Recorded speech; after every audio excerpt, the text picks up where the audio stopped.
Hi there, welcome back to my channel. So the finally long awaited video has arrived. And yes, today's how I make a webcomic tutorial is about money support. So I would like to separate this video into two things. One is how you can get money support from the comic circle, and one is outside that comic circle. So if you want to try to get money support from the comics, first off, you could try tapas.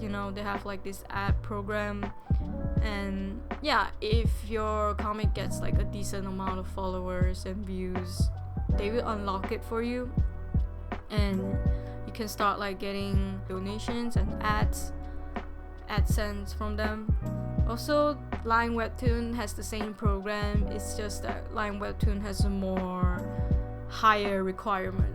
And another thing is websites. I've seen a lot of very well established comic artists. They would have their own websites to host their comics.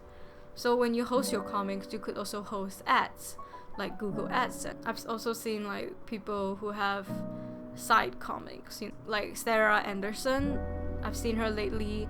She started a new series called Fangs. She's trying something new, which I feel it's great. And Tapas is also hosting her. I feel this could be something for comic artists as well. If you're just not getting enough from one comic, why not try a new comic? And then, of course, I believe they should have very distinct, different styles from it. Who knows? Maybe the side comic would do a better job than your main comic. But of course, that wouldn't mean you would give up on your main comic. The side comic is just to see, if you could maybe generate some income as well. If really making comics is you wanted to make it your full-time career, then I definitely recommend making a side comic. I've also seen comics get sponsorships. There's this one that's called The Woke Salaryman that I read them. They basically get sponsorships from companies, and they actually talk about how to save money and the economy and stuff, which I really like. So when you make content that people want to read, companies get to jump in on it. You get to talk about the companies get recognitions. Alright, now that I have finished talking about how to get money from the comic circle, so far these are the ones that I know. Honestly, I don't have enough experience to talk about others, but if you do have other suggestions, please leave them down in the comments. What happens outside the comic circle? You could do commissions. Commissions is the one thing that everyone's doing. I recommend Fiverr, but of course I don't really recommend charging your art for $5. That is just very lowballing the price. But yeah, that's all on you. Definitely the most basic one that you don't have to put much thought into it is to get a job. Preferably something in your field. I guess it's I came out as an illustrator, but I ended up getting a graphic design job, and it's not bad. I learned a lot, and it definitely helped me in making my comic better. Okay, here is the section where I give you my final 2 cents about money support. First thing, you will never have enough money. This is something that I have learned after working for 1 year. I keep wanting money, buy more stuffs, and if your job pays you well and you have really good colleagues and whatnot, I definitely recommend staying in, unless it's a really terrible job. And don't try to feel you have to go freelance in a very short amount of time, because going freelance actually takes a lot of effort and a lot of commitment.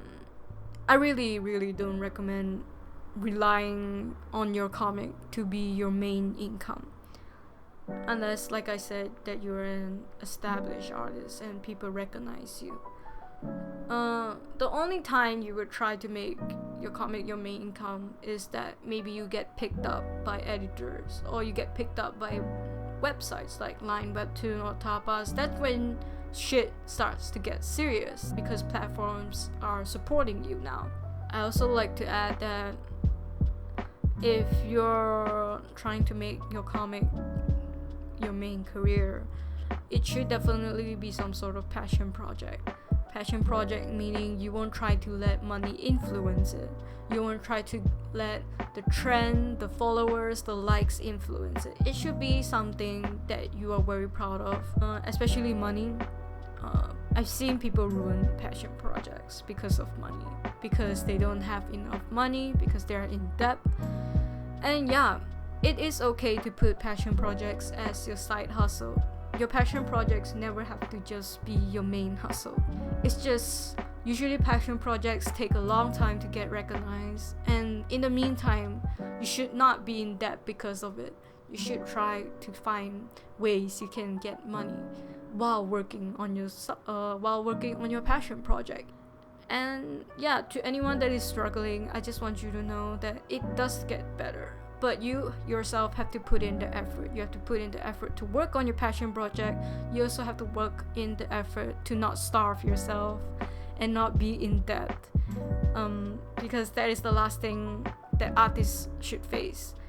Anyway, thank you guys for supporting my channel and just watching my videos in general. And yeah, if you like this video, don't forget to like, subscribe, turn on that notification bell, and check out my comic roommates. It's in almost 50 episodes. I have been working on this damn comic for almost 2 years now, and honestly, it has been a long journey, and I really want it to end in a certain time, but I've been working on it for so long and plans kept changing. In the end, I feel like I might be working on it longer, but that's okay. Roommates was always a passion project for me, and it didn't matter how much it takes. It was something that I was proud of and that I worked really hard on. So yeah, definitely give my comic a look if you have the time.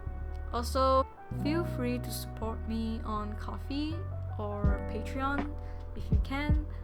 And yeah, till then, I shall see you in the next episode. See ya!